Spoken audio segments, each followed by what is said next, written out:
I was watching a video by TDJ. If I call some of the preachers I used to listen to as a young man, some of you don't know them. But I was watching a video by TDJ.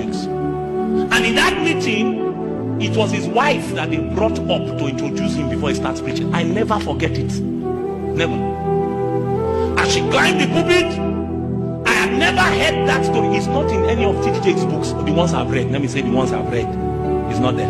And she said, we got married, I can't remember how many years ago, because that one was not important to me.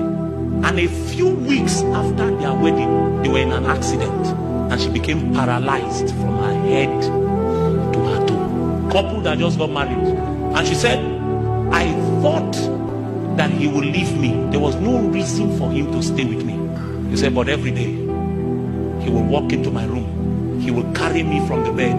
Not a house help. Carry her from the bed.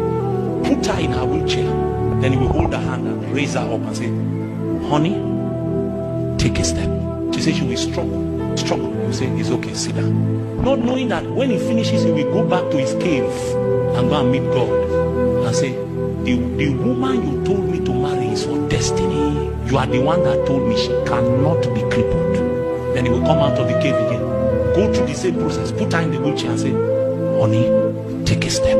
She said that every time after he leaves, she will cry on the bed, begging God to take her life, because she saw the way his heart was burning for her to walk, and she feared that she will never walk again. She said one day, after about 2 months, he came. He said, take a step, and she found that strength entered her leg, and she took one step. He didn't ask her for another. He said, that's enough.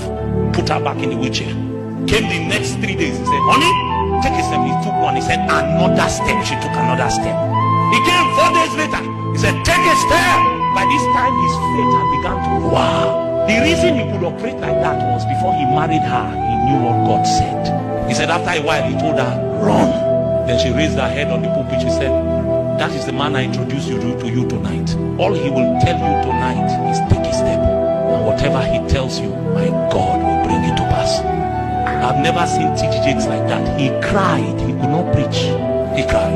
Now we want to marry because the woman has a big bust or a big backside. So if you like her, just go and tell her. If you like him, my brother and my sister, your marriage, it might succeed in this realm. When we die, we will know those who truly lived. You may hate the preacher and call him names. I've told you, posterity will prove that I did not lie.